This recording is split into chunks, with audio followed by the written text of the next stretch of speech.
La historia de la World Wide Web se remonta a 1989, año en el que un joven ingeniero británico, Tim Berners-Lee, le dio vida a la World Wide Web.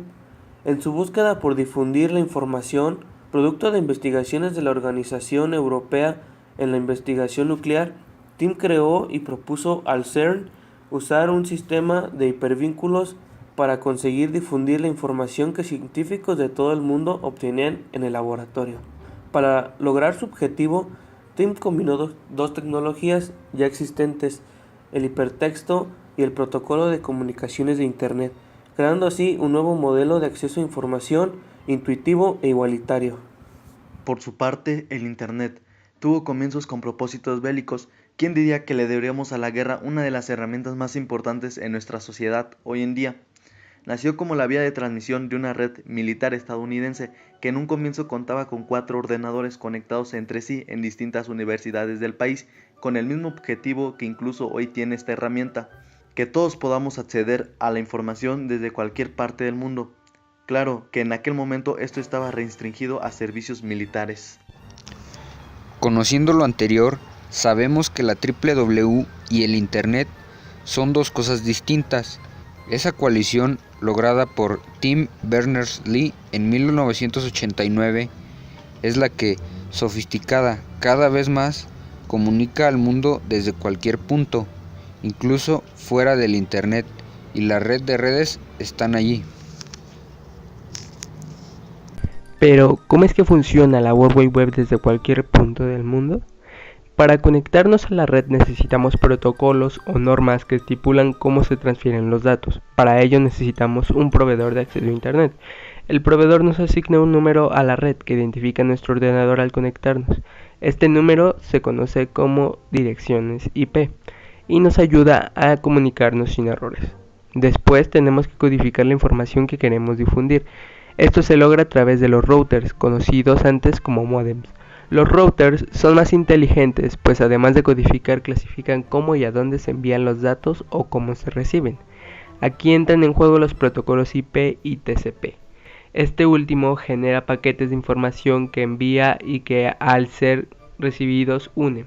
La información en la World Wide Web está alojada en servidores, que se identifican por un dominio que clasifica su zona geográfica o tipos de datos que resguarda.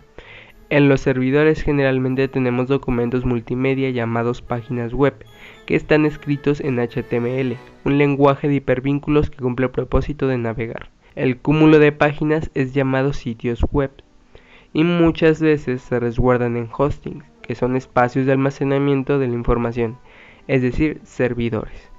Alojar o colgar una web es meterla en un servidor web para que la gente pueda acceder a ella tomándola desde el servidor. Para acceder a la información usamos lo que conocemos como navegadores, que son los programas capaces de ir al ordenador o servidor que aloja la página y extraer la información para que después, a través de su lenguaje HTML, pueda interpretar y visualizar su contenido.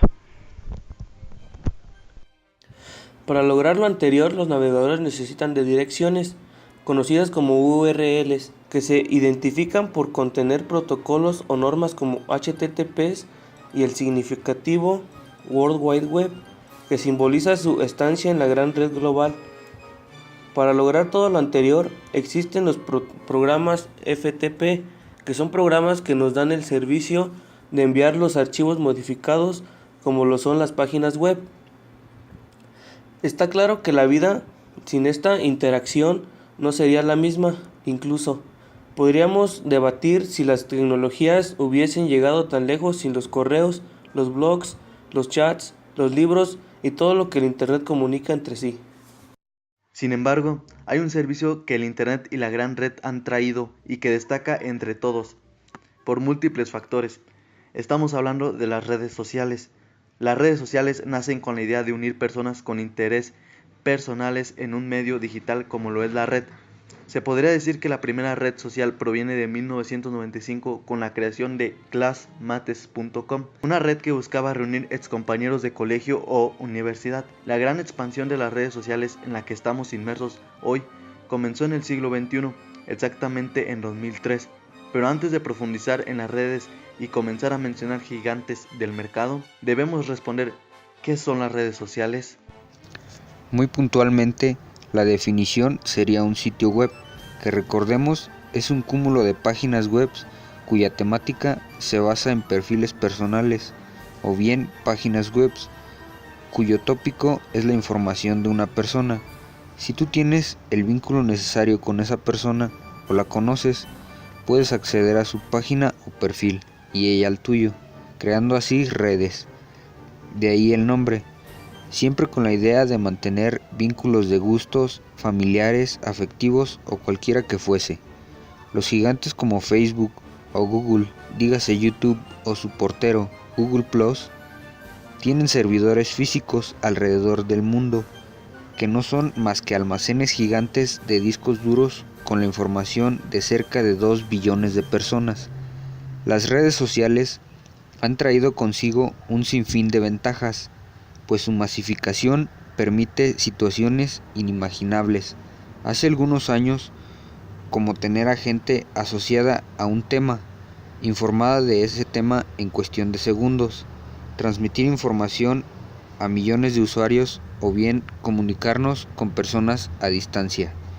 En la cuestión del marketing, es una herramienta que ha opacado a los medios como la televisión o la radio y al mismo tiempo les brinda al ojo, creando comunidades.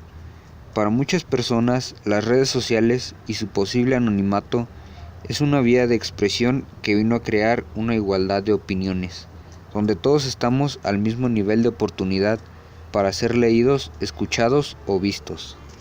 Pero, como no todo puede ser bueno, las desventajas se presentan igual o más abundantes que las ventajas. Por ejemplo, la misma masificación de la información muchas veces perturba la pureza de esta, logrando errores de comunicación que generan psicosis o ignorancia de cierta información.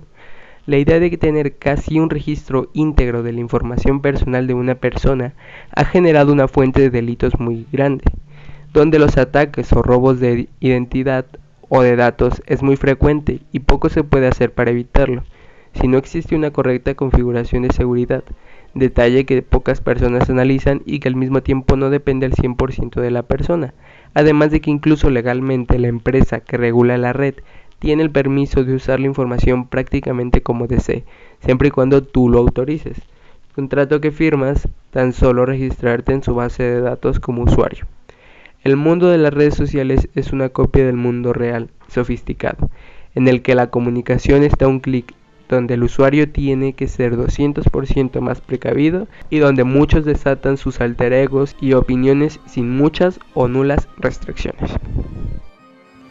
Las personas en las redes sociales tienen la posibilidad de llevar múltiples facetas de su vida, dependiendo de sus gustos, necesidades o ideales. De allí, la necesidad de tener tipos de redes sociales. Las hay de 3 tipos: las genéricas, numerosas y populares, las profesionales enfocadas a la relación laboral y las temáticas, que se relacionan personas con gustos similares en algún ámbito exclusivo. El principal factor de éxito de estas redes está en la libertad que ofrecen en todos los sentidos. Muchas o las más representativas dan una libertad creativa y artística que está al alcance de todos y proporciona una igualdad que en otros medios no existe. Además, muchos logran romper con brechas generacionales y para muchos son un desfogue de emociones e ideas.